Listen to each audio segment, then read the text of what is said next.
د هلمند امر بالمعروف او نهي عن المنکر رئیس مولوي محمد امین بدخشانی او یو شمیر محتسبین علماء کرام لشکرګاه ښار کې لومړی امنیتي حوزې ته ورغلل او د دې حوزې مسؤلینو او لسګونه منصبینو سره ناسته وکړه. په دې غونډه کې ښاغلي بدخشانی د لومړی حوزې د مجاهدینو د روانو فعالیتونو او خدمتونو ستاینه وکړه او دغه راز د مجاهد د شخصیت، اخلاص او رښتینولۍ په اړه مفصلي خبرې وکړې. ښاغلي بدخشانی مجاهدین لا غوره تقوا، اخلاص، د خلکو سره نیک چلند او رښتینی خدمت کولو ته وهڅول او ترڅنګ یې له هغو وغوښتل چې دې برخو کې بې تفاوته پاتې نشي او ورسپارل سوې دنده په مینه او اخلاص ترسره کړي.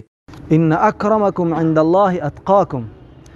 هر څوک چې ډیر تقوا ولري، الله رب العزت سره ډیره مینه ولري، هغه الله رب العزت ډیر ګران دی. اعمال، تقوا، خنیات، اخلاص دا الله رب العزت ډیر دروند دی، ډیر ګران دی.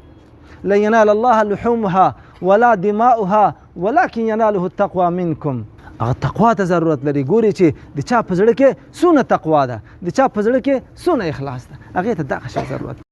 غونډه کې مولوي محمد امین بدخشانی مجاهدینو ته د عمراو د اطاعت، د لمانځه پر فضیلت، عقیدې پر جوړښت، صورت او سیرت پر سنت طریقه برابرولو سپارښتنې هم وکړې او پر لا پاملرنې یې ټینګار وکړ. د رسول علیه الصلاة والسلام د احادیثو مطابق موږ به ځان جوړوو، زه به هم ځان جوړوم، تاسو به هم ځان جوړوي. که په ما کې غیر شرعي حرکات و، زما صورت غیر شرعي و، ته به راته وایې.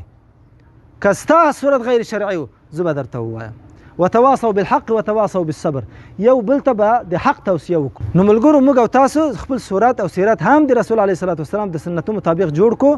ان شاء الله تعالی پکې د امیر اطاعت راځي، د رسول علیه الصلاة والسلام اطاعت راځي، د امیر د هغه لوړ ځای نه واخله بیا تر دغه پورې د ټولو اطاعت راځي ان شاء الله تعالی. او الله رب العزت به یا موږ او تاسو سره ښه نصرت هم کوي. زموږ او تاسو په کارو د یادونې وړ ده چې د هلمند امر بالمعروف ریاست مسؤلین او محتسبین علماء کرام تر دې وړاندې هم د بیلابیلو ملکي او نظامی ادارو، مساجدو، علمي مراکزو او ټولنو سره د اصلاح او سمون په موخه کتنې او اصلاحي بیانونه ترسره کړي دي.